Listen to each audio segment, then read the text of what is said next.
500 वर्षों के इंतजार के बाद अयोध्या में श्री राम मंदिर के निर्माण की प्रक्रिया अब शुरू हो चुकी है।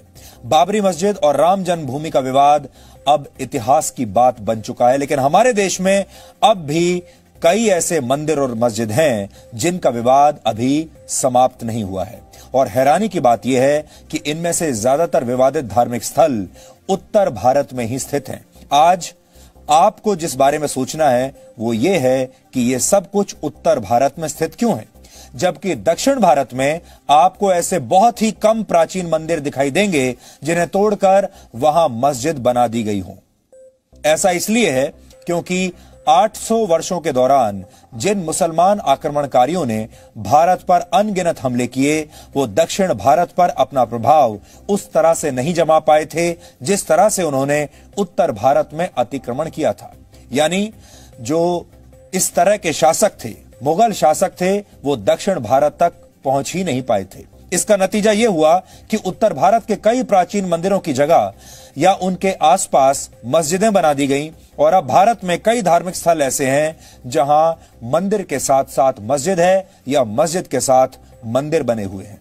अब आपको यह सोचना चाहिए कि क्या यह मात्र एक संयोग है या फिर बाहर से आए आक्रमणकारियों ने अपनी सभ्यता को भारत के बहुसंख्यक लोगों पर थोपने के लिए यह प्रयोग किया था। पहले आपको एक उदाहरण देते हैं। उदाहरण के लिए 500 वर्ष पहले हिंदुओं की आस्था के केंद्र अयोध्या में राम मंदिर की जगह बाबरी मस्जिद बना दी गई, लेकिन तेलंगाना में भगवान राम और उनकी पत्नी सीता को समर्पित सैकड़ों वर्ष पुराने श्री सीता रामचंद्र स्वामी मंदिर को कोई नुकसान नहीं पहुंचा।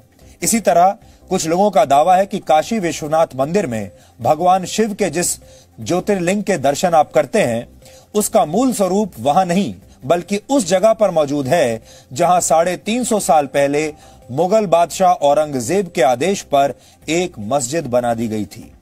लेकिन इसके विपरीत तमिलनाडु में भगवान शिव को समर्पित 800 वर्ष पुराने रामेश्वर मंदिर को कभी कोई नुकसान नहीं पहुंचा और यह आज भी आपको अपने मूल स्वरूप में दिखाई देता है। अयोध्या के बाद काशी विश्वनाथ को हिंदुओं की आस्था के सबसे बड़े केंद्र के तौर पर देखा जाता है और ऐसा इसलिए है क्योंकि अयोध्या भगवान राम की नगरी है, तो काशी यानी वाराणसी को भगवान शिव की नगरी माना जाता है।